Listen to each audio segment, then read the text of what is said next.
안녕하세요. 사연에 빠지다의 DJ 민영입니다. 오늘도 두 가지 사연 준비되어 있으니 재미있게 들어주시고요. 구독과 좋아요 버튼도 눌러주세요.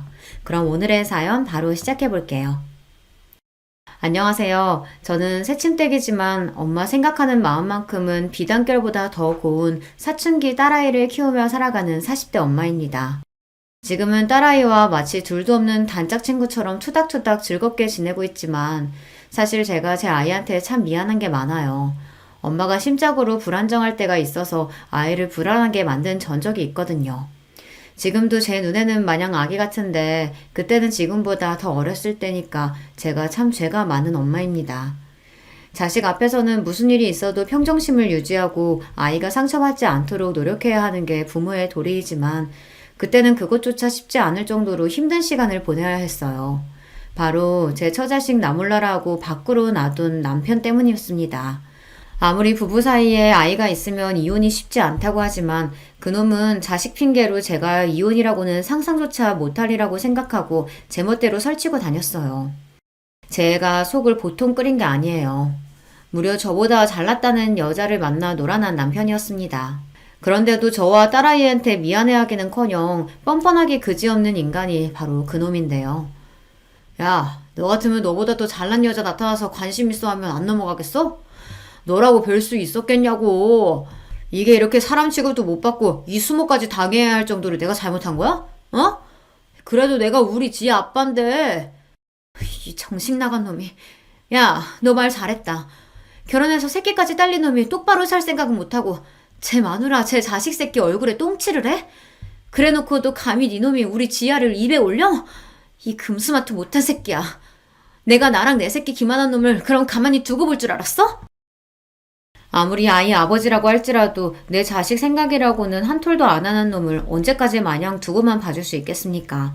저 역시 속이 썩어 문드러질 때까지 가슴을 치고 이를 간 끝에 결국은 제 모든 걸 다 걸고 그놈에게 철저한 복수를 감행하게 되었습니다. 사건은 지금으로부터 1년 전 무렵에 일어났어요. 당시 저는 결혼 10년 차를 넘긴 가정주부였습니다. 저희 딸아이가 12살 때였어요. 아이 나이를 보시면 아시겠지만 속도 위반으로 생긴 아이였습니다. 사실 제가 지금 남편과 그렇게 꼭 결혼하고 싶은 마음은 없었어요. 당시 소개팅을 통해 처음 만났던 남편을 2년 넘게 만나고는 있었지만 저도 직장 생활을 하고 있었고 제 생활이 꽤 만족스러웠습니다. 집안이 엄한 편이었기 때문에 본가에서 잘할 때는 할 수 없었던 취미 생활이나 저 편할 대로 지내는 일상이 참 좋았거든요. 가급적이면 결혼 전에 이런 시간을 충분히 가진 후에 천천히 결혼을 하고 싶었습니다. 서경 씨는 가만 보면 우리 관계를 너무 가볍게 생각하는 것 같아.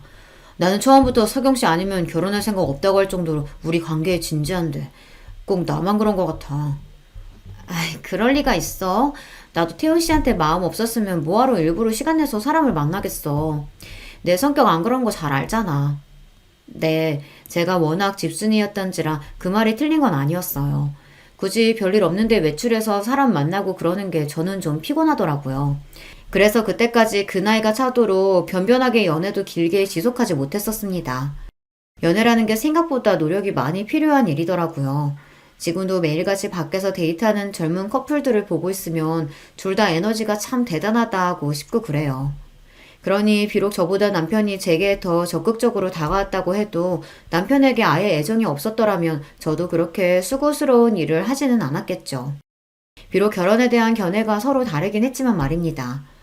그래서 결혼 전에 저는 피임을 참 열심히 했다고 생각하는데 또 모르죠. 남편은 호시탐탐 저랑 결혼할 기회만 엿보았으니 저 모르게 저한테 거짓말하고 피임에 소홀했을지도요. 완벽한 피임이라는 건 없다고들 하니 100% 확신을 하기는 어렵습니다만 솔직히 저는 지금도 남편이 조금 의심스럽기는 합니다.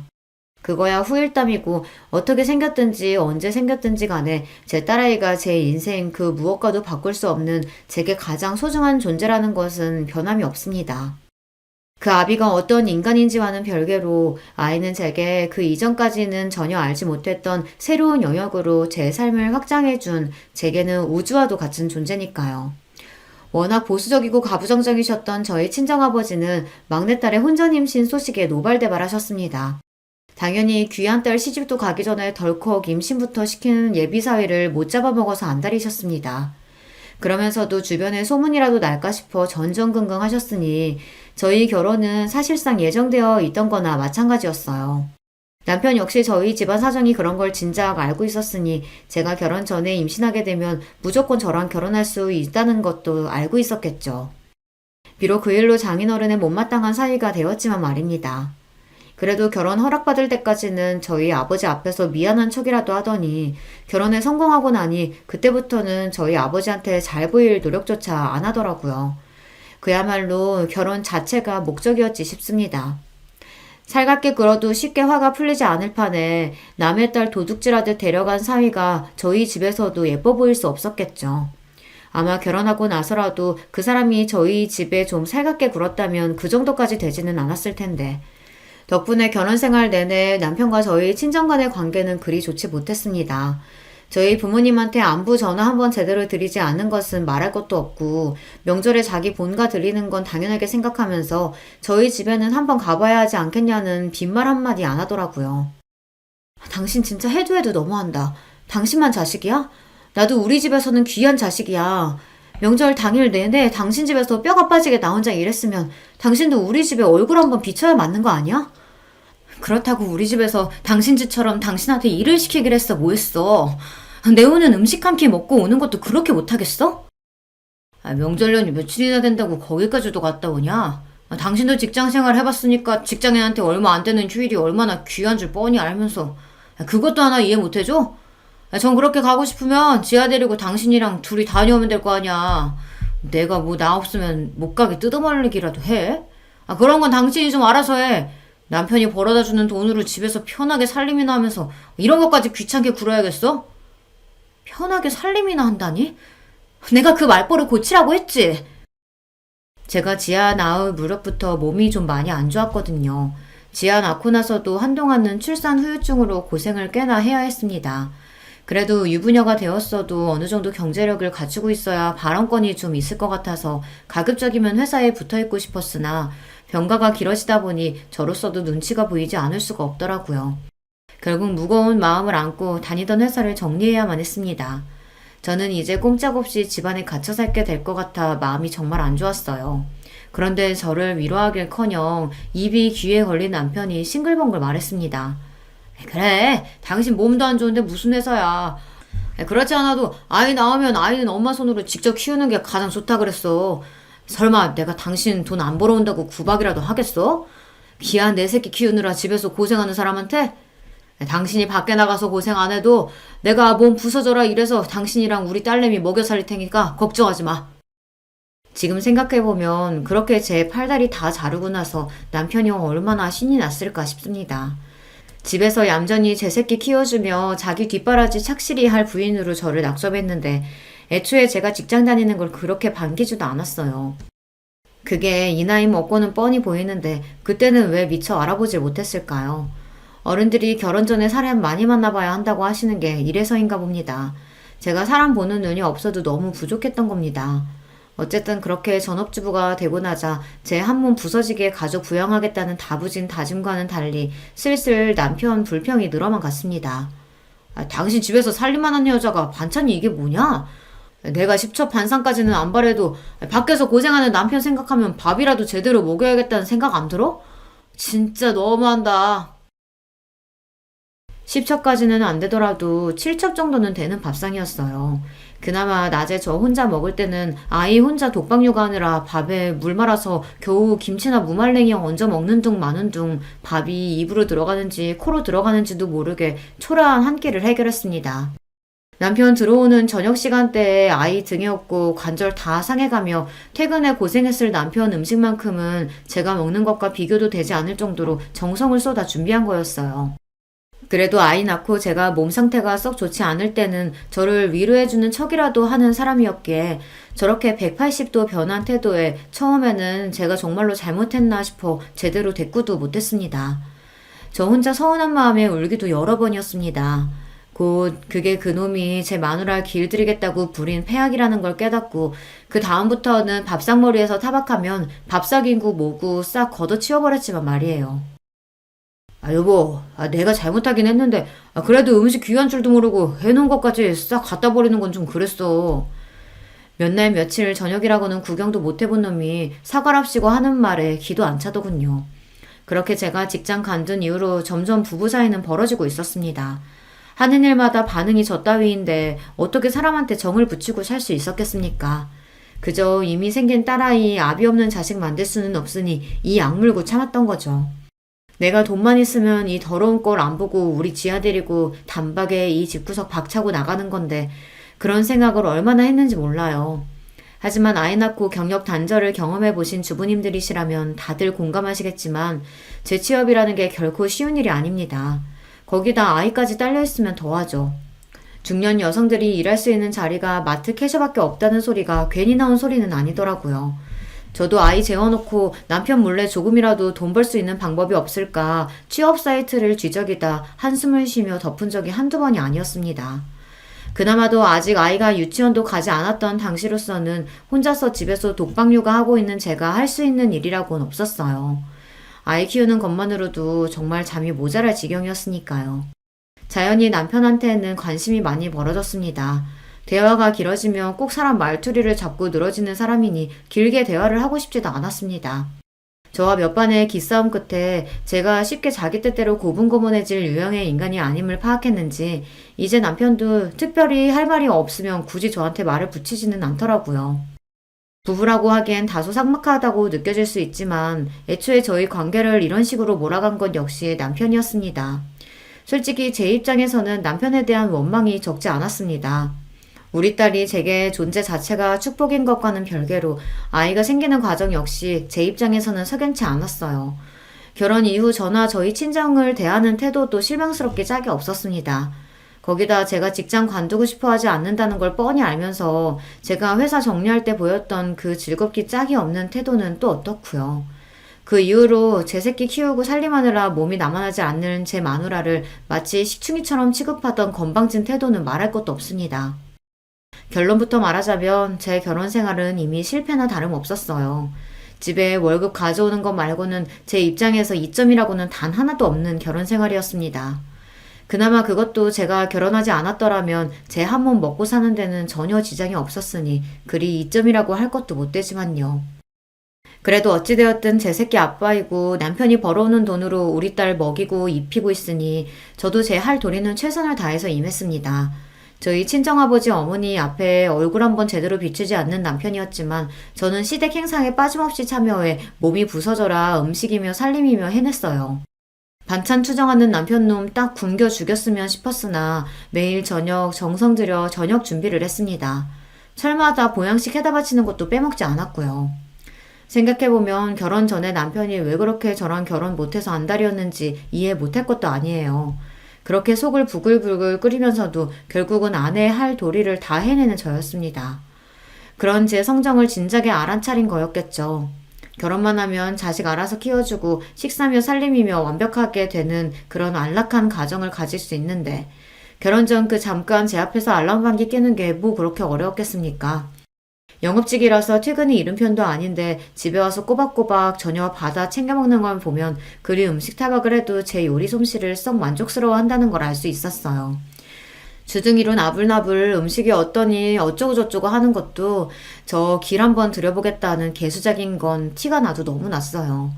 그 시간에 퇴근하면서 그놈이 먹은 게 아무것도 없었겠습니까? 맨날 하는 일이 접대인데 술을 처먹든 밥을 처먹기는 먹기야 했겠죠. 나날이 뒤룩뒤룩 튀어나오는 뱃살이 그 증거였어요. 심지어는 지 입맛에 맞는 반찬 해주면 도시락 싸달라는 얘기까지 했습니다. 회사에서 식대에 빤히 나오는데도 말이죠. 하여간 식탐까지 참 징그러운 인간이었어요. 남편이 하는 일은 의료기기 영업일이었어요. 사무실에 붙어있는 때는 출근 시간이 잠깐이 대부분이었고 주로 인근 병원을 돌며 의료기기 영업을 했습니다. 의료기기뿐만 아니라 의료 쪽 대부분이 영업일이 꽤 만만치 않다는 건 들어서 알고 있었어요. 그만큼 병원 상대로 접대도 많은 편이었죠. 거나하게 술에 취해 밤늦게 들어오는 남편을 보는 일은 흔한 일이었습니다. 다른 사이 좋은 집 가정이었으면 그런 남편이 걱정스러울 수도 있었겠으나 술이면 환장을 하는 남편이었어요. 다른 영업직 사원들은 원치도 않는 술 마시는 걸 그렇게 괴로워한다고들 하던데 이 인간은 회사에서 책정한 접대비로 공짜 술 실컷 마실 수 있으니 돈 굳었다며 주책스럽게 좋은 티를 감추지를 못했습니다. 그런 놈 뭐 예쁘다고 걱정씩이나 해주겠어요. 그저 꿀물 한 잔 타다 주며 제 할 일 다 했다 했죠. 그렇게 씻지도 않고 널브러진 남편 옷을 여느 때처럼 정리하기 시작했습니다. 정리라고는 도통 할 줄 모르는 인간답게 항상 재킷 주머니는 접대 영수증부터 온갖 잡동사니와 자잘한 쓰레기가 가득했습니다. 그런데 그날은 이상하게 영수증 하나가 유독 눈에 들어오더라고요. 호텔 객실 결제 영수증이었습니다. 술집이나 식당은 물론이거니와 시시때때로 들어가는 각종 선물들로 별의별 영수증이 다 튀어나오고는 했지만 호텔 영수증은 또 처음이었어요. 대번에 드는 생각이 이 인간이 나가서 여자라도 만나나 하는 거였죠. 저한테 그리 살가운 사람도 아니니 그런 생각이 드는 게 당연하지 않겠어요. 하지만 곧 남편의 동료 직원 와이프가 들려줬던 이야기가 생각났습니다. 한 번은 그 사람 옷에서 숙박명소 영수증이 나와서 제가 집안에 뒤집은 적이 있었어요. 남자 옷에서 그런 게 나오는데 아내 입장에서 눈이 뒤집히는 게 정상 아니겠어요? 근데 알고 보니까 접대하는 의사놈이 자기 내연녀랑 호텔 가는데 카드 긁어달라고 하더래요. 어차피 네 돈 아니고 니네 회사에서 접대비 명목으로 나오는 돈 아니냐면서. 내가 그 소리 듣고 진짜 기가 차서 거짓말하는 줄 알았어. 오죽하면 내가 블랙박스까지 확인해봤겠어요? 근데 진짜더라고. 아, 세상에 있는 것들이 더하다더니 의사가 버는 돈이 얼만데 자기 불륜하는 돈까지 접대를 받고. 그 꼴 당하고 내 남편이 힘들게 돈 벌어온다고 생각하니까 억장이 무너지는 줄 알았죠. 그래도 그 집은 부부 사이가 꽤 좋은 모양이었습니다. 어찌되었든 저런 황당한 일도 있다고 하니 섣불리 판단한 일은 아니다 싶더라고요. 솔직히 남편이 불륜을 저질렀다고 한들 놀랍게 느껴지지도 않았어요. 제 식구 그렇게나 업신여기는 놈인데 저한테 무슨 신의가 있다고 정절을 지켰겠습니까? 지금까지 별다른 정황이 있었던 건 아니었지만 접대에는 술접대가 대부분일 텐데 그놈이 헛짓거리 안 하고 돌아다녔을 거라고 기대하는 건 너무 순진한 생각이었습니다. 그래도 배우자인데 남편에 대한 믿음이라고는 저는 하나도 없더라고요. 얘기 들을 때 블랙박스 확인했었다는 소리가 떠올라서 남편이 잠든 틈에 살짝 주차장에 내려가 블랙박스부터 확인을 해봤습니다. 영상은 어렵지 않게 찾아낼 수 있었어요. 남편이 웬 여자랑 술이 떡이 되어서 영수증에 기재되어 있던 호텔로 함께 얼싸안고 올라가는 모습을 말이죠. 그걸 보는데 기분이 참 더러웠습니다. 그래도 남편이랍시고 있는 거 불륜의 증거를 제 두 눈으로 떡하니 확인하는데 기분이 아무렇지도 않을 수는 없더라고요. 비록 사랑은 남아있지 않더라도 인간으로서의 최소한의 존중이라는 게 있지 않습니까? 나는 이제 재취업조차 쉽지 않을 정도로 집구석에 주저앉혀놓고 저놈 혼자 세상 저 좋을 대로 나대고 다닌다고 생각하니 억울하고 또 억울했습니다. 저놈만 아니면, 저 쳐죽일 놈만 아니면 내 인생이 이 지경이 되진 않았을 텐데 생각하니 분해서 잠이 오질 않았어요. 남편의 불륜 정황과 증거를 확보했음에도 섣불리 움직일 수 없었습니다. 우리 딸만 아니었으면 당장에 이혼하고 길바닥에 나앉는 한이 있더라도 제 한 입 어떻게든 채우며 살 수 있었겠지만 지금 상황으로는 딸아이 친권은 고사하고 양육권 확보조차 장담할 수 없었어요. 물론 그 마누라고 제 새끼고 나 몰라라 하는 놈이 제 손으로 애 키우려고 들 리는 없다고 생각했지만 제가 먼저 이혼 서성 걸었다고 감히 괘씸한 마음에 저 괴롭히려고 작정하고 들면 어떡해요. 실제로 이혼할 때 남편 쪽이 불륜 등으로 명백한 유책 배우자임에도 불구하고 여자 쪽이 경제력이 없어서 친권과 양육권을 전부 남편 쪽으로 가져가는 일이 드물지 않다고 들었습니다. 남편이 실제 양육에 관여할 의사가 없어도 전 부인에 대한 복수심으로 괴롭히려고 들 심산으로 양육권까지 싹 빼앗아 갔다고요. 한마디로 아이 엄마 입장에서는 아이 뺏기는 것만큼 괴로운 일이 없으니 어디 너 한번 당해봐라 하는 거죠. 그러고는 할머니에게 애 떠넘기는 일이 부지기수라고요. 남편도 남편이지만 며느리라고 몸 약해서 딸 하나 겨우 낳았다고 우리 지아 별로 예뻐하지도 않는 시부모님이었습니다. 남편 손에서 키운다고 해도 걱정, 시댁에 맡긴다고 해도 아이 걱정, 계속 걱정이 되어 속이 시커멓게 타들어갔어요. 이혼이야 제가 소송에서 이길 수 있다고 하더라도 안정적인 수입이 없으면 지아를 데려오는 일은 요원할 터였습니다. 그렇게 불륜의 결정적인 증거를 확보하고도 며칠을 이러지도 저러지도 못한 채 시간은 흘러만 갔습니다. 그러는 동안에도 혹시 모르니 증거는 차곡차곡 모아뒀습니다. 전에 말한 블랙박스 동영상은 물론이거니와 그동안 저 인간 옷에서 나온 영수증이며 자료는 제가 다 챙겨줬으니까요. 접대용이니 회사에 제출해야 하는데도 저렇게 쓰레기 다루듯 하니 할 수 없이 제가 정리를 했거든요. 그걸 일일이 사진으로 찍어서 보고 있자니 대충 패턴이 보이더군요. 제가 그동안 잘 몰라서 넘어갔던 것 중에도 펜션 같은 숙박업소 영수증이 꽤 되더라고요. 그거랑 남편 차 내비게이션 기록과 블랙박스 등을 대조해보니 꽤 많은 증거를 긁어모을 수 있었습니다. 그 전에는 다른 여자를 만났을지는 모르겠으나 최근 몇 달간 등장하는 여자는 모두 동일인이었습니다. 남편 다니는 동선이 거기서 거기니 여자 신원을 밝혀내는 건 그리 어렵지 않았습니다. 저희 집에서 그리 멀리 떨어지지 않은 동네의 병원 의사였습니다. 상간녀 전체를 확인하고는 분노보다는 실소가 먼저 터지더라고요. 의사면 그래도 공부 많이 해서 힘들게 그 자리까지 갔을 텐데 불륜을 해도 뭐 저런 덜 떨어진 놈하고 놀아날까 싶어서요. 얼굴이 잘생기기래 몸매가 좋기를 해 배 튀어나온 중년 영업직 아저씨 뭐가 좋다고 저러고 사나 생각하니 그 잘난 여자가 애잔하기까지 했습니다. 답은 쉽게 찾을 수 있었어요. 저나 저희 친정 식구들한테는 그렇게 자기가 윗사람이라도 되는 듯 거만을 떨던 남편놈이 그 여자한테는 거의 종이라도 된 것처럼 굽신거리더라고요. 현지 씨는 뭐래도 이렇게 세련됐어요? 선물하는 사람 보람있게. 우리 마누라는 뭘 걸쳐놔도 거적대게 같은 게 사람이 집에서 애 키우고 살림만 할 줄 알지 여자라고는 매력이라고는 하나도 없어요. 그러니 내가 현지 씨한테 이렇게 사족을 못 쓰지. 상간녀 앞에서 제 마누라 깎아내리며 좋다고 낄낄대는 눈꼴을 보니 당장에 찢어 죽이고 싶었습니다. 저라고 남자로서 매력이라고는 코털만큼도 없는 저 같은 놈하고 살고 싶어서 같이 사는 줄 알아요.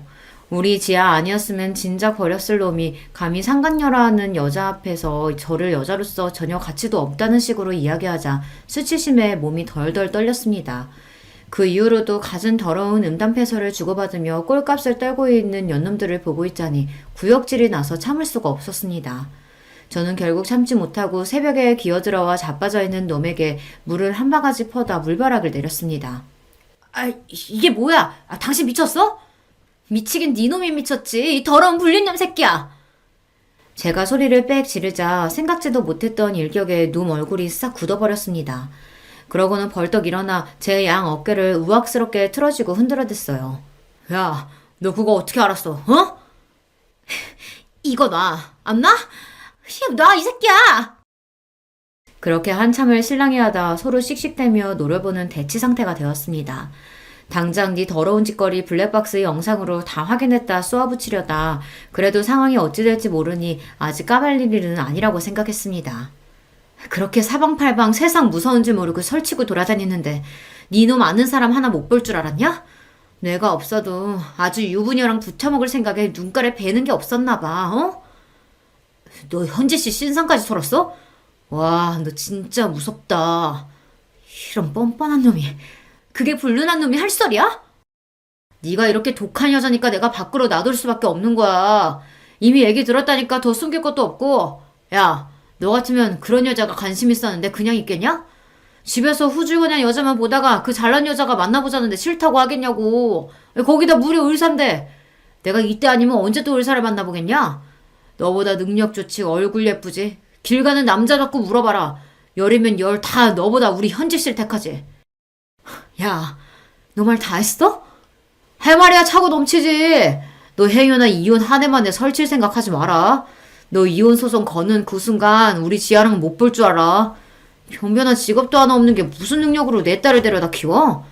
군소리 말고 넌 지금껏 하던 대로 집안일이나 하고 우리 지아나 잘 키울 생각이나 해. 너같이 아물짝에도 쓸모없는 여자를 그래도 마누라라고 데리고 살아주는 나한테 고맙게 생각하고. 알았냐? 그러고는 자리를 박차고 나가버리는 남편놈이었습니다. 저는 머리채를 잡아도 시원찮을 판에 지아 얘기가 나오자마자 말문이 막혀서 시원하게 대꾸 한번 못해준 게 억울해서 그 자리에 주저앉아 세상이 떠나가도록 엉엉 울기 시작했습니다. 그 소리에 자다 깬 지아가 후다닥 안방으로 건너왔어요. 엄마 왜 그래? 지아야. 아이가 보는 앞이니 어떻게든 진정을 해야 하는데 도저히 감정을 주체할 수가 없었습니다. 제 엄마가 나라라도 잃은 듯 처절하게 울부짖고 있는 꼴을 보는데 아이가 얼마나 놀랐겠습니까? 딸아이 역시 저를 보면서 따라 울기 시작했어요. 엄마, 울지마, 엄마. 지아야, 아이고 내 새끼.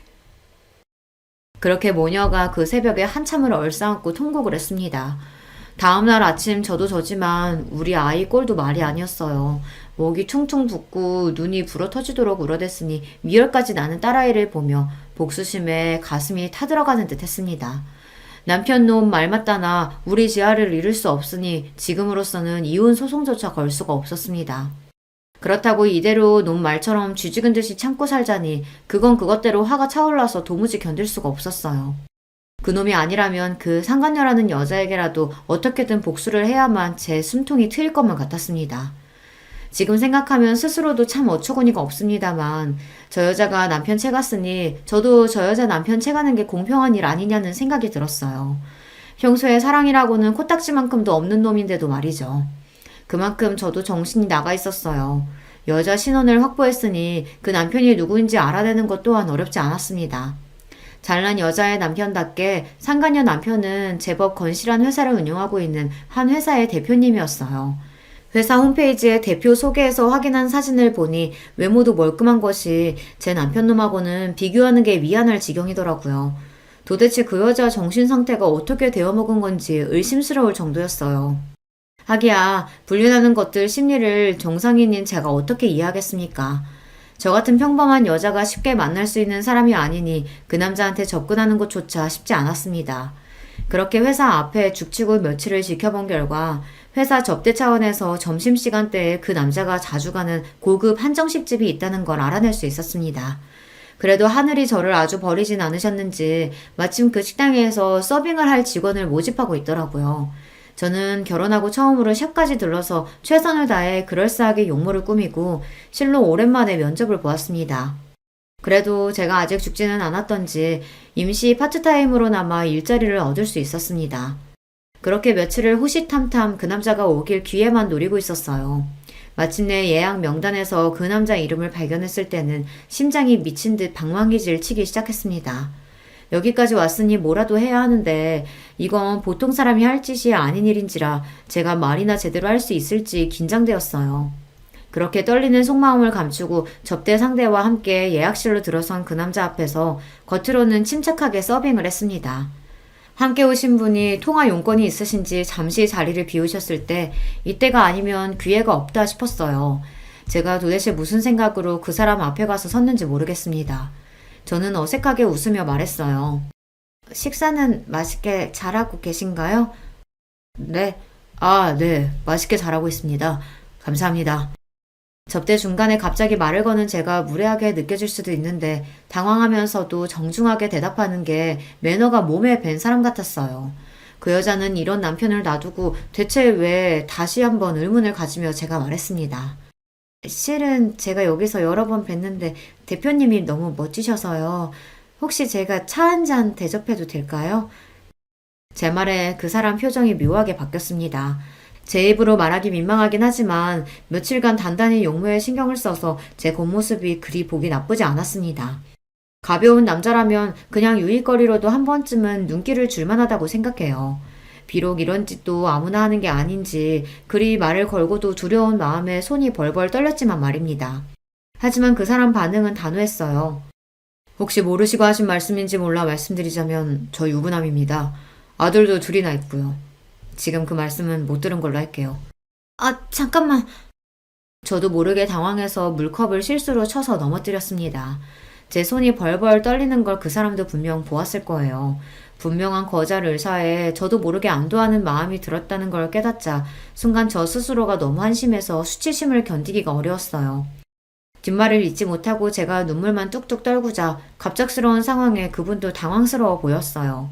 간신히 눈물을 추스르고 기어들어가는 목소리로 제가 말했습니다. 정말 죄송합니다. 제가 이러려고 그런 건 아니었는데. 김현지 씨 남편분 되시죠? 제가 꼭 드려야 할 말씀이 있어서 실례를 무릅쓰고 들어왔어요. 정말 죄송합니다. 죄송합니다. 그분도 얼마나 황당했겠습니까? 거기다 자기한테 수작권 여자 입에서 나오는 제 아내의 이름이라니 제가 그분이라도 혼란스러웠을 겁니다. 이내 한숨을 쉰 그분이 제게 손수건을 건네시며 말씀하셨습니다. 이렇게 무서워서 덜덜 떠실 거면서 왜 그런 소리를 하셨어요? 무슨 일인지는 모르겠지만 대화가 필요할 것 같네요.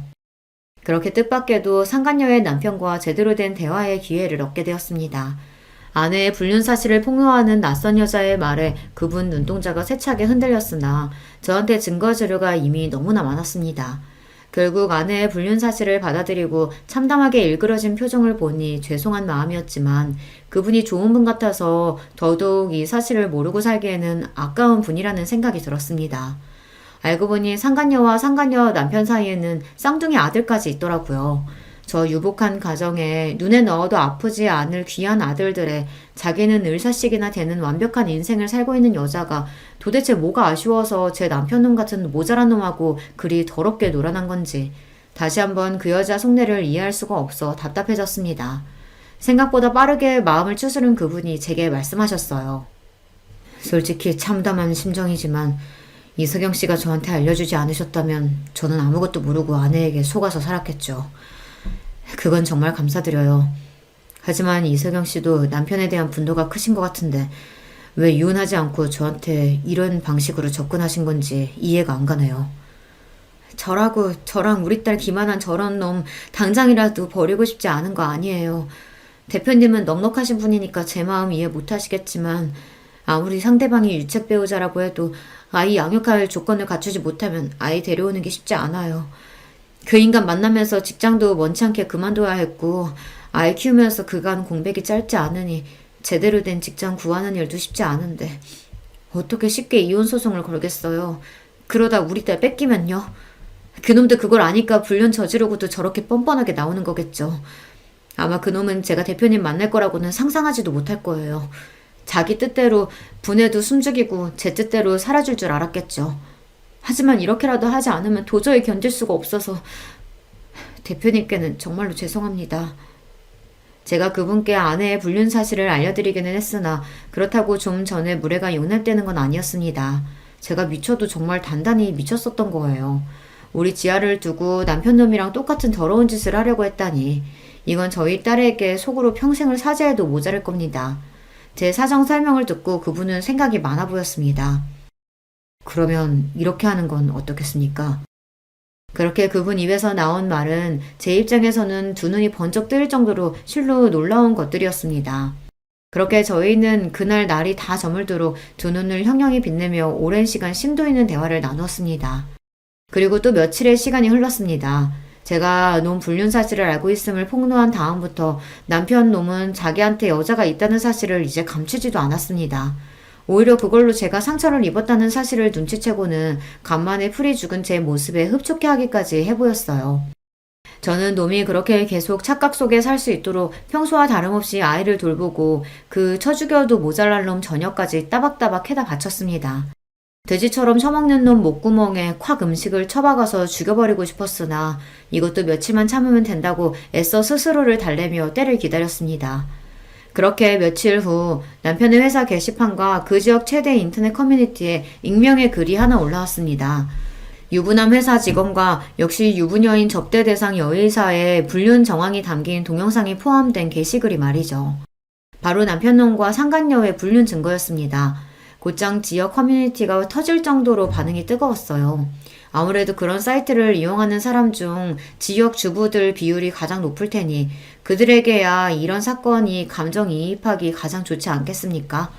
별로 볼 것도 없는 남편놈이 마누라 무시하며 너보다 잘난 여자랑 불륜할 테니 너는 애 뺏기기 싫으면 쥐죽은질 살라니. 유부녀들의 없는 분노도 끌어올릴 만한 대사였죠. 모자이크로 연놈들 눈만 가린 영상은 사실상 그냥 대놓고 둘 얼굴을 공개한 거나 다름없었습니다. 신상 털리는 건 순식간이었어요. 이 지역에서 일어난 일이니 한 달이 건너면 누구든 알아야 되는 건 너무 쉬운 일이었죠. 당장에 그 여자 병원부터 쑥대밭이 되었습니다. 저 여자랑 엮였다가 내 남편도 눈 돌아갈지도 모른다는 유부녀들의 특유의 유대는 아주 효과적인 도화선이 되어주었어요. 한나절도 지나지 않아 온 동네에 상간녀로 신상이 싹 퍼진 그 여자 피부과는 지역 블랙리스트에 당당하게 이름을 올리는 기염을 토했습니다. 피부과 고객들이 대부분 여자인데 온 동네 여자들의 공공의 적이 되었으니 이 동네에서 병원 장사하는 건 텄다고 봐야죠. 야, 너 미쳤어? 너 죽고 나 죽자는 거야, 뭐야? 남편님이 회사에서 이미 욕이며 봉변을 다 당하고 왔는지 씩씩대며 들어오는 거를 보니 드디어 내가 바라는 대로 착착 이루어지고 있구나 싶어 속이 다 시원했습니다. 감히 나한테 화를 내는 놈 면상에 있는 대로 힘을 실어 싸대기를 철썩 내려쳤어요. 하루 만에 완전히 뒤바뀐 제 기세에 놈이 얻어맞은 면상을 부여잡고 어안이 벙벙해져 멍청하게 저를 쳐다보았습니다. 더러운 짓거리는 네가 했는데 왜 내가 죽어? 죽는 건 네 놈이랑 네 그 잘난 상간녀 그년이야. 너 진짜 제정신이야? 진짜 지아 뺏기고 싶어? 네 놈 주제에 무슨 수로 감히 나한테 우리 지아를 뺏어? 네 놈은 이제 네 놈 자리 보존하는 것도 목숨을 걸어야 할 판에. 이게 다 무슨 소리인가 싶으시죠? 이 상황을 설명하기 위해 며칠 전 상간녀의 남편과 대화를 나눈 시점으로 돌아가 보도록 하겠습니다. 저한테는 제 딸하고 같이 있는 게 가장 중요해요. 그 모욕을 당하고도 제가 참고 있는 건 그 이유밖에 없어요. 저도 자식 키우는 아버지입니다. 이석영 씨 마음 이해 못하는 거 아니에요. 그래서 말인데 우리끼리 힘을 합쳐보는 건 어떻습니까? 힘을 합쳐요? 네. 저도 배우자한테 이런 살떨리는 배신을 당해놓고 그 여자랑 계속 같이 살지는 못할 것 같아요. 제 쪽에서야 그 여자가 유책 배우자고 저한테 양육 능력이 있으니 소송은 제가 이기겠죠. 하지만 이석영 씨 남편도 저한테는 가해자 아닙니까? 기껏해야 저는 상간남 소송이나 할 수 있겠죠. 저는 둘 다한테 복수하고 싶습니다. 이석영 씨도 그걸 원하는 거 아닙니까? 그렇게 할 수만 있다면야 더 바랄 게 없지만 어떡해요? 이용 소송하시는 거 제가 도와드릴게요. 뜻밖의 제안에 너무 놀란 나머지 말문이 막혔습니다. 그런 저를 보고 제가 망설이는 줄 알았는지 그분이 저를 설득하겠다고 다급히 설명을 이었습니다. 아이 뺏길까봐 이혼을 주저하시는 거 압니다. 그러면 아이만 확실히 데려올 수 있다면 되는 거 아니겠어요? 그러면 그놈이 아이 양육할 수 없도록 가진 걸 다 빼앗으면 될 일이죠. 그만한 복수가 또 어디 있겠어요. 아이 데려오려면 안정적인 일자리가 필요하다고 하셨죠. 그것도 제가 주선해 드릴 수 있습니다. 제 지인 중에 급히 사무 보조 직원을 구하는 사람이 있거든요. 단순 업무라서 연봉이 그렇게 높진 않을 테지만 제 소개면 인턴 기간 없이 바로 정직원으로 채용해 줄 거예요. 그 친구가 사람이 참 괜찮아서 직원 처우도 나쁘지 않아요. 그 정도면 아이 친권 양육권 가져오는데 무리가 없을 거예요. 남편놈에게 복수하는 것도 모자라서 안정적인 일자리까지 제안받다니 이게 꿈인가 생시인가 싶었습니다. 저한테야 정말이지 꿈 같은 이야기지만 어떻게 염치도 없이 그렇게까지 받을 수가 있겠어요. 이혼 도와드리는 건 제 순수한 호의가 아니라 저로서도 복수 때문에 이석영 씨 이용하는 거나 마찬가지예요. 일자리 주소는 그에 대한 대가이자 저한테 사실 알려주신 감사의 표시라고 생각해 주셨으면 합니다. 안 그랬으면 저도 그 여자한테 이용만 당하고 호구 누르시나 했을 테니까요. 그 여자 병원 다 제 돈으로 차려준 겁니다. 없는 집안에서 머리 하나 좋아 을사된 여자 저 만나서 호강시켜주겠다고 지금껏 아낌없이 퍼주며 살았어요. 병원 실소유자도 제 명의로 되어 있어요. 제 덕에 여기까지 와놓고 저랑 저희 아들들까지 기만하다니. 그럼 제가 준 건 다 빼앗아와야 하지 않겠어요? 이석영 씨가 준 증거들 아니었다면 아무리 저라고 해도 이혼 소송이 참 지저분해졌을 거예요. 이렇게 확실한 증거 가져다 주셨는데 저도 그 정도는 해야죠. 이렇게 된 겁니다. 약속한 대로 그 며칠 사이 소개받은 회사로 나가 고용 계약서를 작성하였고 이혼 변호사도 붙었습니다. 준비해둔 게 워낙 많아서 따로 자료 조사도 필요하지 않을 것 같다는 말씀에 저도 참 이를 갈았었구나 싶더군요. 온 동네며 회사며 니놈이 그년이랑 놀아난 걸 이제 모르는 사람들이 없는데 네가 지금 그 영업직이라도 유지할 수 있을 것 같아? 회사 접대비로 호텔까지 들락거려놓고 이 더러운 놈아. 감히 니놈이 내 딸을 인질로 삼고 나를 협박해? 내가 니놈 뜻대로 숙이고 살 줄 알았니? 내가 니놈 패가망신하는 꼴을 보고 말 거야. 그날 머지 않을 것 같으니까 이제 두 다리 뻗고 잘 수 있겠다. 뒤늦게 상황을 파악하고 놈 얼굴에 핏기가 싹 가셨습니다. 이제 상황은 완전히 반전되었어요. 승자는 저고 저놈은 이제 줄줄이 패할 일만 남았죠. 사태를 돌이킬 수 없음을 깨달았는지 그렇게 거만 떨던 놈이 제 앞에 부끄러운 줄도 모르고 무릎을 꿇었습니다. 여보, 제발 나 좀 살려줘. 나 우리 지아 아빠잖아. 천륜을 어떻게 끊어. 지아도 아빠가 회사 쫓겨나고 알고지돼서 집까지 쫓겨난다면 얼마나 마음이 아프겠어. 우리 지아를 봐서라도 제발 여보. 그 더러운 입 닥쳐. 나를 우리 친정 식구들을 사람 취급도 안 한 주제에 자식이라고 한 번 살갑게 안아주지도 않은 주제에 니놈이 무슨 아비 자격이 있다고. 너 같은 쓰레기 같은 놈은 우리 지하 옆에서 꺼져주는 게 마지막 아비로서 할 도리야. 그리 잘났다는 네 상간녀년이랑 껴안고 같이 살면 되겠네. 아, 그 여자도 지금쯤 집에서 쫓겨났을 테니 이제 서로 별 볼 일 없으려나? 밖에 추운데 둘이 껴안고 있으면 좀 덜 춥지 않겠어? 꼴도 보기 싫으니까 내 집에서 썩 꺼져. 그렇게 그 더러운 상간남을 제 집에서 쫓아버렸습니다. 정말이지 기분이 날아갈 것만 같았습니다. 놈을 제 인생에서, 우리 딸아이 인생에서 치워버릴 수 있다니 이게 꿈인가 생시인가 싶었습니다. 아마 그분 도움이 없었더라면 이런 시원한 결말은 상상조차 할 수 없었겠죠. 비록 배우자의 불륜 때문에 만난 얄궂은 인연이기는 합니다만 저한테는 분명 귀인이 틀림없었습니다. 더러운 불륜 이야기에 회사 이름이 떡하니 들어가게 만들었으니 회사 윗선에서도 남편놈에게 노발대발했습니다. 가서 계약 따오라고 쥐어준 회사 돈으로 제 불륜 노름하는 데 쓴 것도 모자라 호텔비까지 댔으니 명백한 횡령이기도 했죠. 남편이 해고되기까지는 긴 시간이 걸리지 않았습니다. 어디 해고뿐이겠어요. 회사 이름에 먹칠한 것도 모자라 횡령까지, 회사에서 놈에게 소송까지 들어갔더라고요. 무려 사측에서 개인에게 건 소송인데 놈 주제에 당해낼 지간이 있겠어요. 결국 거액의 배상금까지 물게 되었는데 그놈이 무슨 재간으로 그걸 갚아나갈지는 궁금하지도 않네요. 이혼 소송은 볼 것도 없이 저의 대승으로 끝났습니다. 불륜에 자녀 양육권을 두고 협박까지, 죄질이 너무 안 좋아 그런지 재판부에서도 이례적으로 많은 위자료를 책정해 주었습니다. 덕분에 지금 저희가 사는 집은 완전히 제 명의가 되었어요. 우리 딸 친권 양육권도 당연히 저한테 왔죠. 놈에게 양육비가 책정되기는 했으나 놈 주제에 그거 보낼 능력이 있을까 모르겠네요. 양육비 안 보내면 저도 애 얼굴 보여주지 않을 좋을 구실이 될 테니 뭐 아쉽지는 않습니다. 상견녀 집안 역시 쑥대밭이 되었습니다. 잘난 아들 부족한 집에 장가 보낸 것도 아쉬웠는데 그 며느리라는 여자가 불륜까지 해서 아들을 기만했으니 그 시댁도 가만히 있지 않더라고요. 상간녀 남편이 소송으로 아이들 친권 양육권을 빼앗고 병원 빼앗은 것과는 별개로 지역사회에서 힘 좀 쓰신다는 시댁 어른들 서슬퍼른 기세에 상간녀는 다른 병원에 페이닥터로조차 들어가지 못하고 단칸방에 틀어박혀 바깥 외출도 못하고 지낸다고 합니다. 잘난 남편의 빵빵한 시댁의 좋은 직업까지, 세상 모든 일이 제 뜻대로만 될 줄 알았을 그 여자니 실패가 더욱 쓰게 느껴질 터였습니다. 그러게 왜 굴러들어온 복을 걷어찹니까? 저 같으면 감사합니다 하고 성실하고 행복하게 살았을 텐데. 역시 공부머리랑 사람 지혜는 참 다른 영역인가 봐요. 상간녀 남편으로부터는 일이 다 끝나고 나서 감사 인사를 받았습니다. 아이 선물까지 잔뜩 보내셔서 손사래를 쳤으나 끝까지 저한테는 참 좋은 분이셨어요. 우리 아이들 그런 여자 밑에서 자라지 않게 할 수 있게 한 것만으로도 이석영 씨한테 평생 갚지 못할 빚을 진 거나 다름없습니다. 부디 거절하지 마시고 따님한테 잘 전달해 주세요. 앞으로 따님과 두 분이서 잘 지내시길 바랄게요.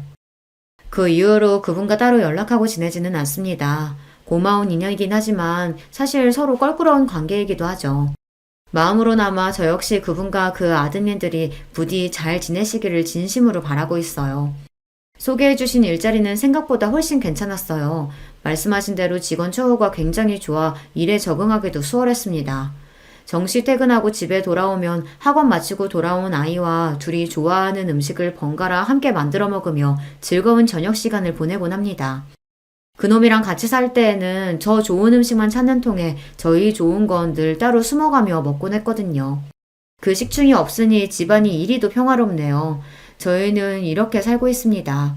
집안 분위기 어둡게 만드는 제 와비가 없으니 한층 밝아진 아이 덕분에 웃을 일이 끊이질 않아요. 여러분들도 소중한 사람들과 웃고 사는 하루 되시길 바라며 이만 제 이야기를 마치겠습니다. 들어주셔서 감사합니다. 안녕하세요. 저는 30대 초반 여성입니다. 오늘 제 이야기를 여러분들에게 좀 들려드릴까 합니다. 사실 아무에게도 말하지 않고 그냥 혼자 끙끙 앓기도 했었는데 그런 게 무슨 소용인가 싶어요. 뭐 지금은 큰일은 다 해결되기도 했고요.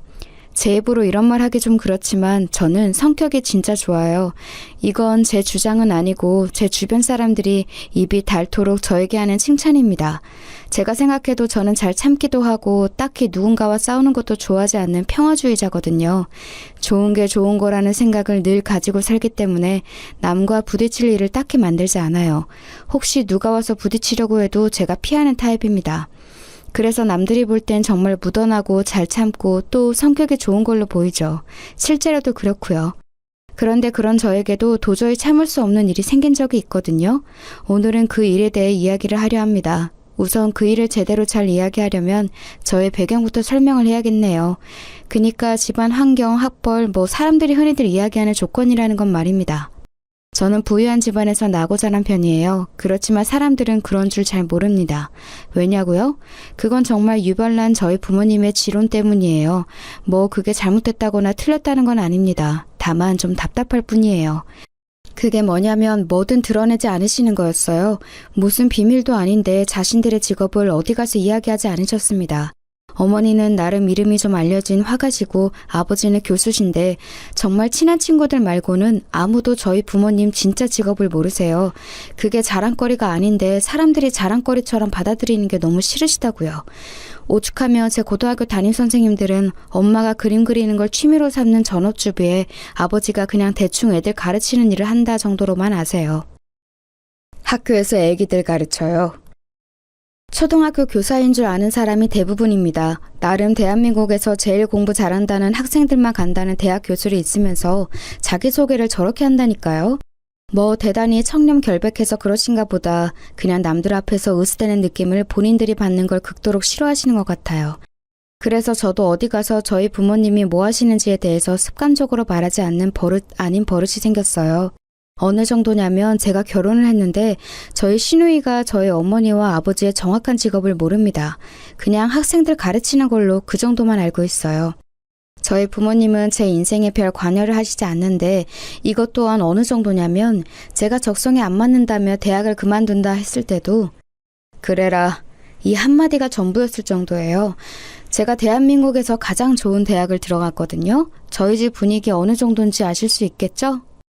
그런 집에서 나고 자라서 그런지 저는 저에 대한 이야기를 남에게 잘하는 편이 아닙니다.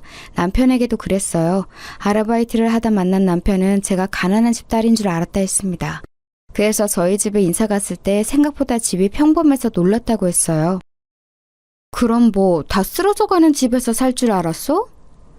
아니, 그 정도는 아니었지만 그래도 평범해서 놀랐었어. 사실 평범한 게 아니긴 하지만 말이야. 시댁 어르신들도 저희 어머니 아버지가 뭘 하시는지 잘 모르십니다. 남편이 대충 말했다고는 했는데 아마 자세히는 모르실 거예요. 앞서 말했듯 저에게는 시누이 한 명이 있습니다. 사실 일찍 공부한다고 유학이다 뭐다 한국에 없었던 시절이 길었던 탓인지 남편은 본인의 누나와 그렇게 썩 친하지도 교류가 있지도 않아요. 그래서 그런지 만날 일도 적었습니다. 시누이에 대한 인상은 그닥 좋은 편이 아니긴 한데 그 이유를 말씀드려야겠죠? 시누이는 상년회 때부터 저를 마음에 들어하지 않는 게 티가 났어요. 아무리 그래도 어른들끼리 만나는 자리에선 조금 조심하는 게 일반적인데 숨기지 못했는지 아니면 애초에 숨길 생각이 없었던 건지 시누이는 제가 마음에 들지 않는다는 느낌을 팍팍 냈습니다. 그 이유는 그날 저녁에 바로 알 수 있었어요. 우리 엄마 아빠 진짜 며느리 욕심 없어. 요즘 세상에 고졸 흔하지 않은데 그걸 그냥 단번에 허락하네. 누나! 너는 사람을 앞에 두고 그런 말을 하니? 아니, 나는 그냥 순수하게 대단하다고 생각하는 건데? 누가 봐도 비꼬는 말투였거든요. 시어머니가 제 눈치를 슬쩍 보셨지만 웃어넘겼습니다. 저도 한마디 하고 싶긴 했지만 그러기 싫었어요. 그냥 다 말하지. 자기 학교 어디 나왔는지나 집안 배경 같은 거. 그런 걸로 태도가 바뀌신다고 그게 진짜인 것도 아니고 괜히 이런저런 말 나오는 게 더 싫어 난. 어디 대학 그만뒀다라고 하며 사람들마다 입을 댔거든요. 그 좋은 학교를 왜 대체 무슨 생각으로 와 같은 말이죠. 저는 사실 그 말이 더 듣기 싫었어요. 제 선택을 자신들의 기준으로 판단하는 말이죠. 저는 지금 충분히 행복하고 만족하며 사는 중인데 말입니다. 한 번은 그런 일이 있었던 적이 있어요. 엄마의 지인분 중 한 분이 제가 학교를 다니지 않는 것 같으니 제가 무슨 일을 하는지 왜 학교를 다니지 않는지 꼬치꼬치 물어보시다가 제 대답을 듣고 거의 1시간 가까이 잔소리를 하신 적이 있거든요. 네가 어려서 세상 무서운 줄 몰라서 그래. 밖이 얼마나 험한데 돈은 쉽게 벌어지는 건 줄 아니? 그 좋은 간판을 왜 포기하고 나와? 그걸 가지고 있으면 얼마나 인생을 헤쳐나가기가 쉬운데. 아휴, 너도 참 고집이 세다. 엄마의 지인분이라 아무 말 없이 듣고만 있었는데 엄마도 참고 있었던 건지 어쨌던 건지 듣다 한 소리 하셨었던 기억이 납니다. 하기 싫은 걸 하면서 불행한 삶을 사는 것보다 낫지 않겠어요? 요즘 애들 그런 식으로 억압하고 그러니까 사회 문제도 많이 생기는 거 아니에요. 저는 그냥 우리 애 하고 싶다는 거 하게 하려고요. 아유, 그래도 그게 아닌데 그 학벌이 너무 아까워서 그렇죠. 이 소리를 정말 거짓말 안 하고 만나는 어른들에게 다 들은 것 같아요. 물론 저를 위해서 해주시는 이야기인 거 알고 있고 감사하는 마음도 있지만 똑같은 이야기를 계속 듣다 보면 질리는 건 어쩔 수 없잖아요.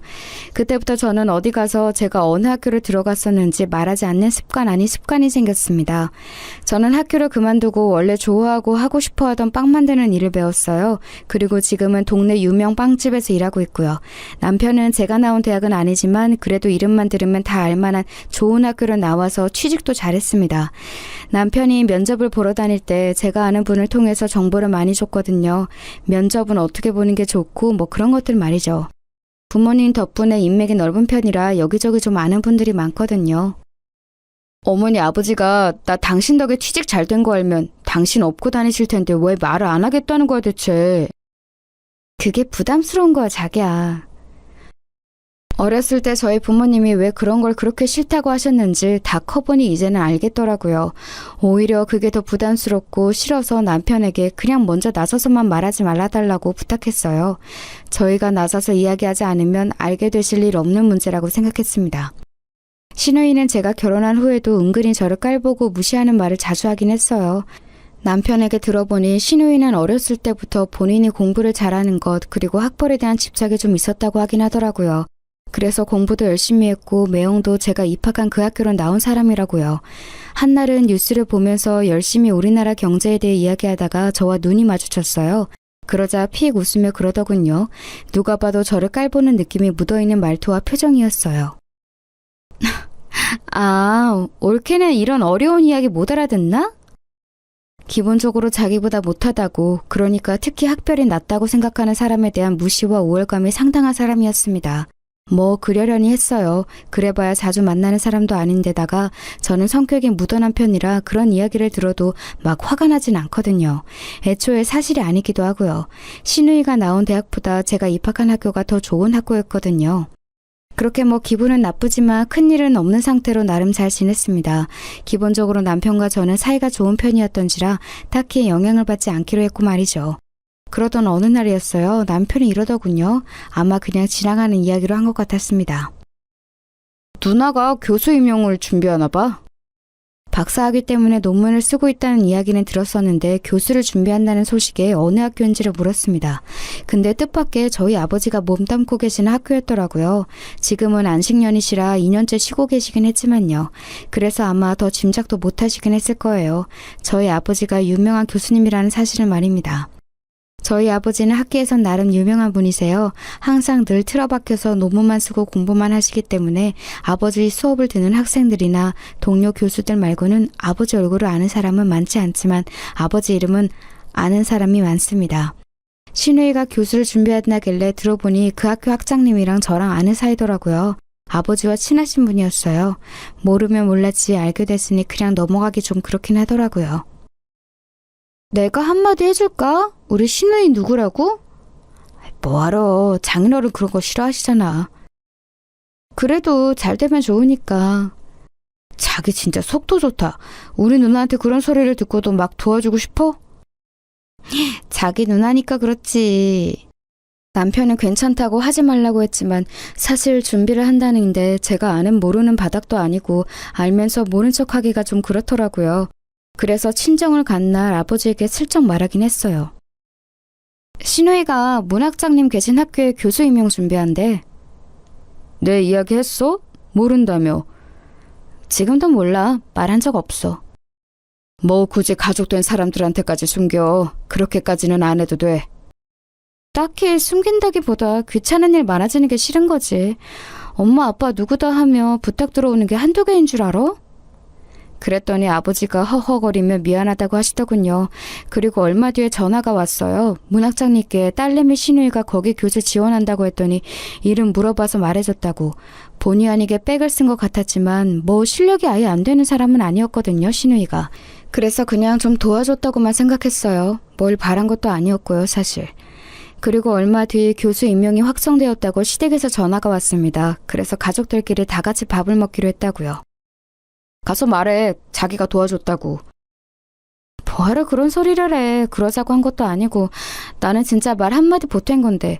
그리고 이렇게 한번 해줬다 그러면 다른 부탁도 여기저기서 들어오는 거 진짜 귀찮아. 나는 완전 생색내고 싶을 것 같은데 자기네 진짜 신기하단 말이야. 저는 정말 순수하게 생색낼 생각 없이 신우이를 축하만 해주러 나간 자리였습니다. 그런데 그 자리에서 일이 터졌어요. 요즘은 이혼이 흠도 아니잖아. 갑자기 뜬금없이 대화의 주제를 이혼으로 돌리더라고요. 저는 갑자기 그러기에 요즘 신우네 부부 사이가 좋지 않나 하는 생각만 하고 있었습니다. 그런데 그 화살은 저희를 향한 거였더라고요. 너희 애도 없잖아. 그거 지금 우리한테 하는 소리야?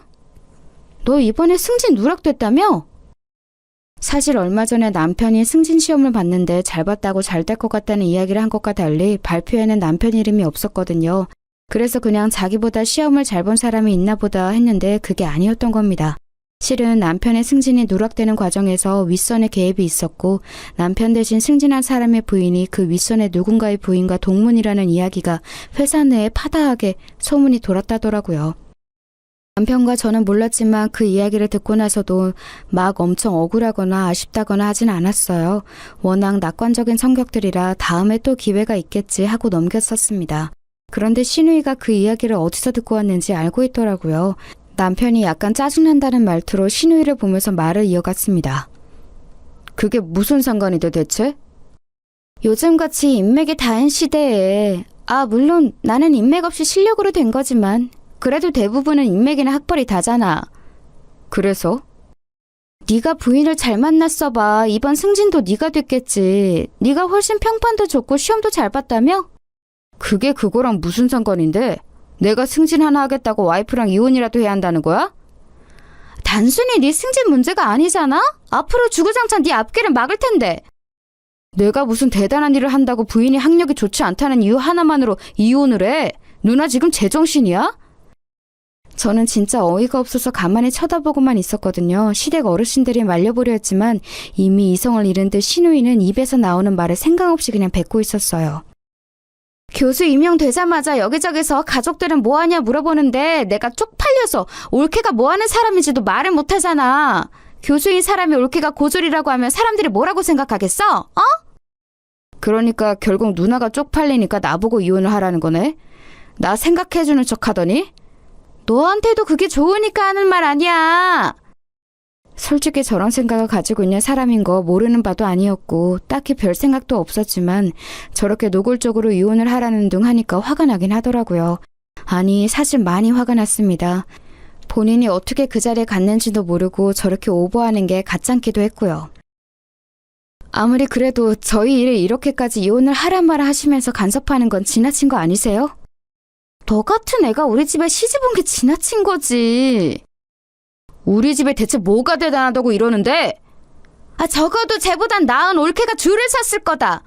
너는 어쩜 보는 눈도 없고 야망도 없고 어떻게든 남자애가 그렇니? 진짜 더 이상은 참을 수 없더라고요. 그래서 그냥 말하기로 했습니다. 저 대학 중퇴했거든요. 적성에 안 맞아서. 못 간 게 아니라 제 선택으로 그냥 졸업을 안 한 거예요.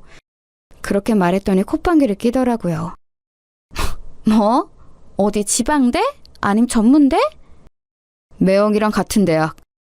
그 말에 일순간 식사 자리가 조용해졌습니다. 그리고 이내 믿을 수 없다는 얼굴로 신우이가 저를 바라봤어요. 그게 말이 돼? 그 좋은 대학을 자기가 스스로 그만둔다는 게? 거짓말 아니야? 뭐 원하시면 입학 증명서도 떼어다 보여드릴 수 있어요. 이걸 왜 이렇게까지 해야 하는지 모르겠지만. 그 좋은 대학을 그만두는 멍청이가 어딨어? 그런 말 듣기 싫어서 어디 가서 제가 대학 이야기 안 하는 거예요.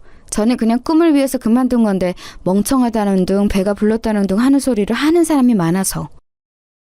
신우이가 의심스러운 눈으로 저를 한참 보더니 그래도 지기 싫은 듯 말을 이어갔습니다. 그래도 고졸인 건 변함없잖아? 그게 대체 뭐가 그렇게 중요한 건데? 살아가면서 학벌이 얼마나 중요한 건데. 나만 해도 봐봐. 열심히 가방 끈 길게 만들어 놓으니까 이렇게 기회도 오는 거잖아. 그게 누나 힘으로 된 건 줄 알아? 그럼 누구 힘으로 된 건데? 내가 노력해서. 내가! 저희 아버지 성함이 강한국이세요. 갑자기 올케 아버지 성함이 왜 나와? 강한국? 네, 강한국 교수. 뭐? 형님이 이번에 붙으신 그 학교 문학장님이 저희 아버지 절친이세요. 제가 형님 그 학교 원서 쓰신다길래 아빠한테 말씀드렸고요. 문학장님이랑 통화도 하셨어요. 저는 그래도 가족이라고 형님이 저 안 입고 와 하셔도 도움이 되고 싶어서 이야기도 잘하고 다녔는데 이러시니까 진짜 그게 다 무슨 소용인가 싶네요. 정말 조용해졌습니다. 대학 교단에서 일하겠다는 사람이 저희 아버지 성함을 모를 리 없었을 테니까요. 유명하신 분이야? 시어머니가 조용히 물으시더라고요. 남편이 진짜 유명하신 분이라고 조용히 옆에서 설명해주는 소리가 들렸습니다. 그런 배경을 왜 숨겨? 신우이가 그럼에도 불구하고 믿을 수 없다는 얼굴로 저를 바라보며 멍하게 묻더라고요. 아버지가 누구다, 어머니가 누구다 이러면 워낙 이것저것 부탁해오는 사람도 많고 또 한순간에 태도가 바뀌는 사람도 많고 피곤한 일이 많이 생기니까 어렸을 때부터 어머니 아버지가 누군지 자세히 말 안 하는 버릇이 있어서요. 그리고 아버지가 학생들 가르친다는 말은 했잖아요. 강한국 교수님이 그냥 학생 가르치는 교수냐고! 제가 그걸 왜 하나하나 설명하고 다녀야 하는데요? 신우이는 충격을 받아 더 이상 할 말이 없어 보이는 듯 했고 이미 밥도 다 먹은 뒤여서 자리는 거기서 파하게 됐어요. 집으로 돌아오는 길에 한숨이 정말 많이 나왔습니다. 딱히 비밀은 아니었지만 이런 식으로 밝히고 싶지는 않았는데 말이죠. 홧김에 어쩔 수 없었어. 아니야, 잘했어. 뭐 그럴 수밖에 없는 상황이었잖아. 집으로 돌아오는 길에 남편이 멋대로 말한 것 같다고 미안하다 사과하더라고요. 언젠가 알게 될 일이긴 했으니까 괜찮다 생각했습니다. 그리고 며칠 뒤 신우이에게서 전화가 왔어요. 엄청나게 망설이는 말투였습니다. 저기, 올케. 네, 말씀하세요. 문학장님이 올케 이야기하면서 언제 한번 밥이나 같이 먹자 하시는데 괜찮아? 일정만 미리 말씀해 주시면 시간 빼볼게요. 그 전에 형님. 그건 그거고 어제 저한테 하신 무례한 발언들은 언제 사과하실 거예요? 제 그 말 한마디에 제가 일하는 빵집으로 달려왔더라고요. 평소에는 제 말을 들은 척도 하지 않던 사람이 말입니다. 어제 한 말은 진짜 미안해. 배경이 중요하지 않다는 건 아니지만 제 배경을 알기 전과 후가 이렇게 다르신 건 저도 좀 어이가 없네요. 그리고 교단에서 학생들 가르치신다는 분이 그런 몰상식한 말을 막 뱉는 건 아무리 생각해도 좀 아닌 것 같아서요. 제가 괜히 문학장님께 추천드렸나 후회 중이거든요, 지금. 제 그 말에 안색이 하얗게 질리더군요. 혹시나 제가 안 좋은 말을 전할까 걱정돼서 그런 거였겠죠. 아니, 내 생각이 너무 짧았어. 올케 말처럼 학생들 가르친다는 사람이 그런 편협한 사고방식을 가지고 있으면 안 되지. 반성하고 있어. 제가 제 배경 이야기 안 했으면 반성도 안 하셨을 거잖아요. 신우이가 한참을 그게 아니다, 내가 생각이 짧았다 변명 아닌 변명을 하고는 돌아갔습니다. 집으로 돌아가 남편에게 오늘 이야기를 했더니 남편이 되려 부끄러워하더라고요. 자기 누나가 그런 사람이라는 것에 대해서 말입니다. 그나저나 우리 회사 부부 동반 모임한다는데 당신 다음 주 금요일에 가게 빠질 수 있어? 남편 회사에서 부부 동반 모임이 있다고 하더라고요. 원래 그런 자리는 싫어해서 잘 나가지 않는 편이긴 했지만 얼마 전에 신우이에게 부인이 집만 된다는 이야기를 들었어서 그런지 이번에는 나가서 뭐든 도와야겠다는 생각이 들어서 그러겠다고 했어요. 안 와도 되는데. 그러면 당신 또 안 들어도 될 소리 들을 거잖아. 괜찮아. 괜히 부인은 왜 안 왔냐 소리 듣게 하기가 싫더라고요. 그래서 제 나름대로 집에 있는 제일 괜찮은 옷을 입고 그 자리를 나갔습니다. 원래 그런 자리 긴장하는 타입은 아닌데 왜인지 모르게 긴장이 되더라고요. 처음 나가보는 자리라 그랬던 것도 있었을 테지만 누군가에게 평가받는 기분이라 더 그랬던 것 같습니다. 남편 직장 상사들도 있는 자리에서 함부로 굴 수는 없으니까요. 그런데 제 옆자리와 앞자리에 그 남편의 승진을 누락시킨 상사의 부인과 그 부인과 동문이라 인맥으로 남편을 승진시켰다던 그 동료 부인이 앉게 됐어요. 운명의 장난인지 뭔지 말이에요. 우리는 동문이라 진짜 금방 친해졌거든요. 이런 곳에서 동문 만나기 쉽지 않은데 반가우셨겠어요. 은영 씨는 그런 건 모르지 않아요? 고졸이라고 들었던 것 같은데? 은연중에 깔려있는 저 무시, 자주 당하는 일이긴 했지만 저는 별 기분이 나빴던 적은 없는데 이 자리에서는 기분이 나쁘더라고요. 남편을 무시하는 것까지 느껴져서 더 그랬던 것 같아요. 그래서 그냥 말을 하기로 했습니다. 어차피 다시 볼 사람들도 아니고 귀찮은 일이 안 생길 거라 생각했거든요. 졸업을 안 한 거지 학교는 들어가서 아예 모르진 않아요. 그렇게 말했더니 살짝 웃는 게 보이더라고요. 보나마나 네가 나와봤자 지방대나 전문대라는 생각을 했겠죠. 아니 그게 무시할 거리가 되는 것도 웃기지 않아요? 사람의 학교를 물어보고 그걸로 판단해서 우월감을 느끼는 사람들 너무 저급하잖아요. 하지만 뭐 그런 사람들에게는 그걸로 갚아주는 게 제일 통쾌한 법이니까요. 아, 그러셨구나. 하긴 요즘 대학 자체를 안 가는 사람이 없긴 하죠. 비전이 안 보이는 학교에서 괜히 등록금이다 뭐다 돈만 쓰느니 금방 그만두고 기술 같은 거 배우는 게 현명한 방법이긴 해요. 제빵 배우신다고 하셨죠? 어머, 제빵 배우는구나. 다음에 케이크 같은 거 하나 만들어줘요. 내가 또 그런 거 맛은 기가 막히게 보거든. 자기들끼리 이미 제가 좋지 않은 대학을 들어가서 학교에서 비전을 찾지 못하고 기술을 배우라 그만뒀다고 확정을 내렸더군요. 그래서 그냥 다이렉트로 꽂아버렸어요. 네, 서울대 경영학과 들어갔는데 너무 재미가 없더라고요. 적성도 아닌 것 같고 졸업해서 적성에 안 맞는 일 평생 할 거 생각하니 답답하기도 하고 이래저래 시간 낭비인 것 같아서 그만뒀어요. 그 말에 장내가 조용해졌습니다. 설경? 그거 문과탑 아니야? 서울대 경영? 과 같은 수군거림이 들렸어요. 진짜 너무 속들이 훤히 보이더라고요. 그리고 그 부인들 2명도 신우이와 같은 눈으로 저를 멍하니 보고 있더라고요. 믿을 수 없다는 눈이었습니다. 서울대 경영이요? 네. 아들분이 제가 들어간 학교 지원할 거라고 들은 것 같은데 맞죠? 뭐 학교는 그만뒀지만 동문들이랑은 저도 종종 만나긴 해서 잘하면 제 동문들 후배가 되겠네요. 상사분 아들이 서울대 경영학과를 준비하고 있다는 이야기를 얼핏 들은 것 같았거든요. 거길 왜 그만둬요? 진짜예요? 적성에 안 맞으면 그만둘 수도 있는 거죠 뭐. 그리고 이런 거짓말을 제가 왜 하겠어요? 금방 들통날 텐데. 그 좋은 대학을 졸업하지 않는 게 일반적이진 않잖아요. 부모님이 속 많이 썩으셨겠는데요? 그만두겠다고 하니까 1초 만에 그러렴이라고 하시던데요. 저희 아버지가 공부를 하시는 분인데 자기도 공부 지겹다고 매일 그만두고 싶으시다고요. 아버님이 아직 공부를 하세요? 만학도신가? 대학에서 학생들 가르치세요. 그 말에 한 번 더 정적이 찾아왔습니다. 교수세요? 네, 나름 유명하세요. 성함이 강한국이라고. 강한국 교수요? 이번에는 옆에 앉아서 가만히 듣고만 있던 남편 상사분이 놀라서 되물었습니다. 당신이 좋아하는 그 화가분도 강 교수님 아내분이시잖아. 아, 어머머머, 김민아 작가님이요? 어머머머머머. 둘이서 호들갑을 떨어대더라고요. 그 모습을 그냥 보고만 있었습니다. 사실 이런 호들갑을 바로 보는 건 그닥 유쾌한 일은 아니라서 그동안 말을 잘 안 했던 건데. 이 사람아, 왜 진작 말을 안 했어? 장인 장모님이 그렇게 대단하신 분들인데. 그게 제가 대단한 게 아닌데요, 뭐. 어머님, 이번 전시회도 나 이번에 갈 건데. 저는 어머니 전시회 잘 안 다녀서. 그래도 이번에는 나오면 안 돼요? 어머니한테 인사 좀 하게.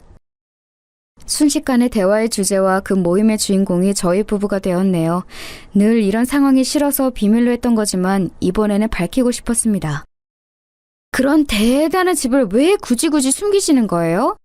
사실은 이런 집안이다 하고 짠 하는 이런 상황을 즐기시는 건가? 남편의 동료 부인이 띠껍다는데 비꼬며 이야기하더군요. 그냥 웃음이 나왔습니다. 아니요, 저희 부모님이 누구라는 이유 하나만으로 이렇게 제가 주목을 받는 게 싫어서요. 대단한 건 저희 부모님이지 제가 아닌데요. 그러면 끝까지 말 안 하시는 게 맞는 거 아닌가요? 원래는 그러려고 했어요. 제가 기분만 안 나빴으면요. 기분이 왜 나빠요? 제가 어느 대학을 입학했는지 말도 하지 않았는데 지금 제빵 일을 하고 있다는 이유 하나만으로 제가 입학한 대학이 틀림없이 안 좋은 대학일 거라 판단하고 말하는 건 말이에요. 그리고 은연중에 제빵 일에 대한 무시가 깔려있는 느낌, 그런 걸로 저를 판단당하는 게 너무 기분이 나빠서요. 제 말에 그 동료 부인분의 얼굴이 수치심으로 붉어지는 게 보였습니다. 그리고 상사분, 부인분도 민망하셨던지 입을 다무시더군요. 물론 엄마를 소개시켜줄 마음이 없었지만 그 이야기는 더 꺼내지 않을 것 같아서 다행이라는 생각을 했습니다. 집으로 돌아오는 길에 남편이 웃으며 묻더라고요. 오늘 당신이 싫어하는 거 다 했네. 그 이후로 남편은 직장에서 완전 다른 대우를 받는다고 했습니다. 심지어 저희 아빠의 사유라는 게 위에 어느 분 귀에 들어갔는지 팬이라고 사인을 받아달라는 요청과 한번 사내 강의를 모시고 싶다는 부탁 같은 걸 해왔던 모양이에요. 남편이 왜 제가 어디 가서 부모님 이야기를 안 하는지 너무 알겠다고 공감해 주더라고요. 아버지는 흔쾌히 남편의 회사에 강연을 나가기로 하셨어요. 그냥 그런 말도 들었다더라 라고만 말했지 해달라고 부탁은 하지 않았거든요. 그런데 요즘은 강의를 쉰 지 너무 오래되었고 학생들 아닌 사람들 앞에서 강의도 한번 해보고 싶으셨다고 말이죠. 그렇게 아버지가 남편 회사에 강의를 다녀오고 나서 남편은 회사에서 높으신 분들에게 돌아가면서 감사 인사를 받았다고 하더라고요. 그 이야기를 전해 들으셨는지 시댁에서도 고맙다는 전화를 받았습니다. 뭐 인맥이든 뭐든 쓸 수 있는 건 써가면서 사는 것도 나쁘지 않다는 생각이 들긴 했었어요. 그리고 얼마 뒤 시누이가 말한 식사 자리가 있었어요. 아버지 지인인 학장님과 시누이 그리고 저 이렇게 세 사람이 말입니다. 아이고 은영아 이게 얼마만이냐 잘 지냈어?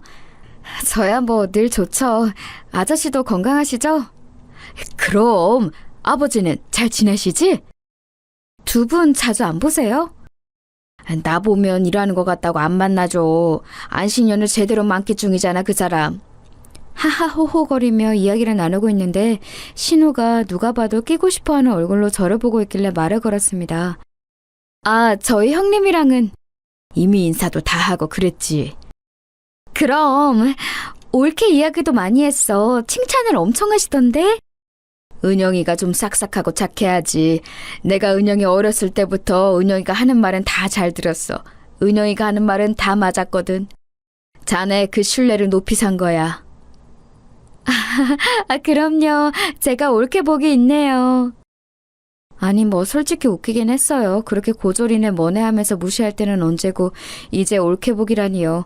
물론 속으로 웃고 말았지만 말입니다. 식사 자리는 별 문제 없이 잘 마무리가 됐어요. 식사를 마치고 나오는 길에 신우이가 그러더군요. 고마워 옳게. 아니에요. 뭐 진심으로 고마워하는 얼굴이라기보다 해야 해서 하는 인사 같았지만 말입니다. 본인도 민망하긴 했겠죠. 그렇게 무시하던 옳게 되고 이렇게 보고 있으니 말입니다. 그렇게 또 얼마간의 시간이 흘렀어요. 아버지께 건너듣기로는 신우이는 강의도 곧잘하고 평판도 나쁘지 않은 것 같았습니다. 안에서 새는 바가지에 밖에서도 셀까봐 걱정을 많이 했는데 다행히 그렇지는 않은가 보더라고요. 사실 말실수 같은 걸 하면 어쩌나 걱정을 많이 했거든요. 그리고 섣불리 제 신우이라고 말했나 하는 후회도 하긴 했었고요. 그런데 이 걱정은 아니나 다를까 금방 현실이 되고 말았습니다. 왜 슬픈 예감은 언제나 들어맞는 걸까요? 사건의 발단은 이랬어요. 학교에서 저소득층 가정을 대상으로 학생들을 지원해주는 프로그램이 있는데 그 심사를 신우이가 했나 보더라고요. 그래서 자기 강의를 듣는 학생 중에 누가 어떤 환경인지를 좀 알게 되었던 모양입니다. 어떤 주제를 두고 학생과 논쟁을 하던 와중에 그 학생에게 엄청난 말실수를 한 것 같더라고요. 학생은 이 전공을 왜 듣는 건가? 그게 무슨 말씀이세요? 듣고 싶으니까 듣죠? 학생 집안 형편이 듣고 싶다고 듣고 이런 형편이 아닐 텐데? 취직에 도움이 되는 학점 이수가 더 중요한 거 아닌가? 졸업하면 바로 취직을 해야지. 제 귀를 의심했습니다. 그런 생각을 한 것도 정말이지 이해할 수 없었지만 저는 제 신우이의 성품을 익히 알고 있으니까 그건 그렇다 치더라도 교수직이나 되는 사람이 학생들이 다 있는 자리에서 그런 저급한 말을 하다니요. 진짜 상상도 할 수 없는 일이 일어난 거였어요. 그 말을 들은 당사자는 물론이거니와 그 강의를 듣는 모든 학생들이 순간 벙쪘다고 하더군요. 자기가 지금 무슨 말을 들었나 싶어서 말입니다. 학교는 그야말로 발칵 뒤집어졌습니다. 학교 게시판에 들이 올라오고 청원이 올라오고 대자보가 붙었어요. 요즘 같은 세상에 학생의 형편이나 집안 환경으로 자신의 우월감을 뽐내는 사람이 교수라니, 그것도 다른 학생들이 모두 듣는 강의에서 그런 발언을 한 신우이의 몰상식함에 모두가 경악을 금치 못했습니다. 지금 이 말을 하고 있는 저도 계속 어이가 없는데 다른 사람들은 물론 더하겠죠. 신우이의 진짜 모습을 모르는 사람들 말이에요. 아저씨, 제가 정말 죄송합니다. 네가 잘못한 일은 아니지 않니? 하지만 나는 네가 걱정이구나, 은영아. 아저씨는 제가 그런 사람이 있는 집에 시집을 간 걸 걱정하고 있는 것 같았습니다. 그건 어머니, 아버지도 마찬가지였어요. 저희 부모님도 그 발언을 듣고 정말 경악을 금치 못하셨거든요. 어차피 1년에 몇 번 만나지도 않아요. 저희 집에서 유별난 사람이니까 걱정 마세요. 다들 좋으신 분들이에요. 걱정하는 부모님께 제가 어디 참고 살 사람이냐고 신우이만 그런 거다라고 몇 번을 말했는지 몰라요. 아무튼 그렇게 여기저기 전화를 받으며 저도 하기 싫은 이야기들을 해야 할 때쯤 신우이가 찾아왔습니다. 연락도 없이 말이죠. 그리고서는 저에게 우는 소리를 하기 시작했습니다. 뭐 예상을 하지 못한 바는 아니었어요. 올케, 진짜 한 번만 더 기회를 달라고 말 좀 전해줘. 나는 만나주지도 않으셔. 어떻게 대꾸를 해야 할지도 알 수 없어서 그냥 어이없이 바라보고 있었습니다. 그랬더니 완전히 매달리시듯이 하더군요. 내가 너무 잘못한 거 나도 너무 잘 알아. 하지만 한 번 실수잖아. 한 번은 봐줄 수도 있는 거 아니야? 만나주지도 않으시는 거 너무한 거 아니냐고. 울면서 그렇게 말하더라고요. 너무 큰 말실수고 여기저기 기사까지 뜬 일이라 바로 징계위가 열렸고 교수 해임 쪽으로 결론이 난 것 같더라고요. 학교 입장에서는 당연한 처사였습니다. 데려온 지 얼마 되지도 않은 새파랗게 어린 교수가 이런 대형 사고를 친 거니까 말입니다. 울며 저에게 빌고 있는 신우이를 보며 담담한 어조로 말했어요. 그 친구에게는 사과는 하셨어요? 했는데 사과를 받아줄 마음이 없대. 그 친구가 용서를 해야 다음도 있는 거 아니겠어요? 상처를 받은 당사자가 용서를 못하겠다는데 뭐 어떡해요? 그랬더니 신우가 본인 성격을 이기지 못하고 또 막말을 시작하더군요. 없이 산 애들은 이게 문제야. 그놈의 자격지심. 누가 그냥 한 말을 확대 해석해서 자기를 향한 공격으로 여기고 일을 키우고 문제 삼고 그런 거 말이야. 그냥 쿨하게 넘길 수도 있는 거잖아? 그게 안 돼, 없이 산 애들은. 저는 태어나서 형님처럼 교양 없고 생각 없이 말을 뱉는 사람은 처음 보거든요. 제 말에 신우이가 방금 무슨 소리를 들었나 한참 저를 바라보더군요. 뭐? 생각한 대로 다 뱉는다고 그게 말이 아니죠. 형님은 남을 상처 주는 말을 아무렇지 않게 하면서 자기 좀 안 좋은 소리 들었다고 이렇게 역정을 내시는데, 그 친구는 자기가 잘못하지도 않은 일로 그렇게 모욕적인 말을 들은 거니까요. 당연히 용서가 안 되는 거 아니겠어요? 그래서 내가 잘못했다고 했잖아. 잘못했다고 하면 아, 네, 그러시군요 하고 무조건 용서를 해야 하나요? 아직 용서를 못하겠어도? 형님은 그게 문제예요. 자기 일에는 파르르 거리면서 조그만 일에도 크게 화를 내면서 자기가 한 몰상식하고 개념 없는 말에 남이 정당하게 화를 내는 건 이렇게 못 견뎌 하시니 제가 추천하면서도 괜한 사람 추천하나 싶었었는데 그 후회를 이렇게 빨리 다시 하게 만들어 주시다니 그것도 참 대단하시고요.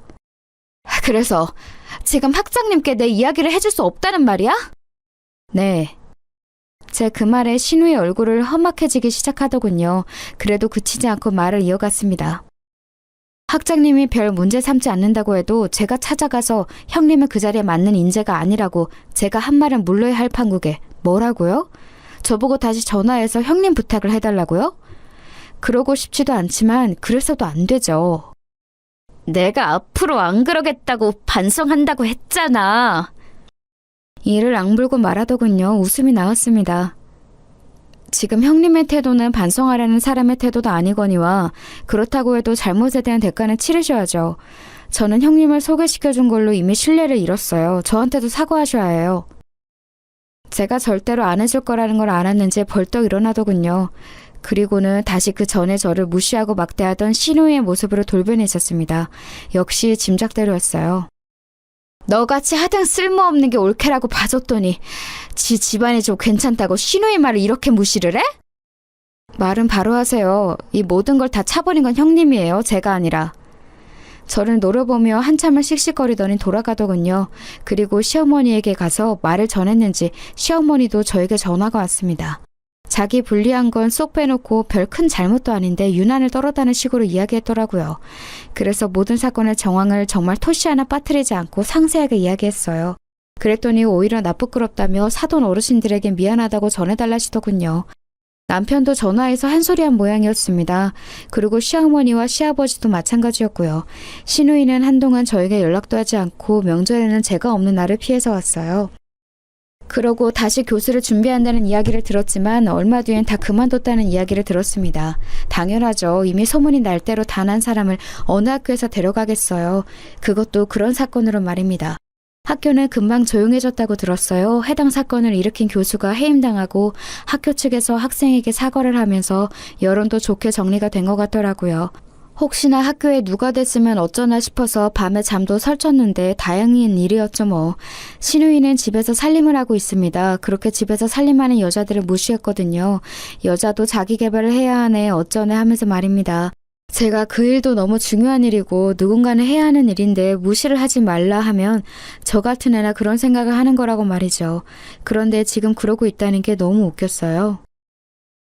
네 누나는 아직 정신 차리려면 멀었다.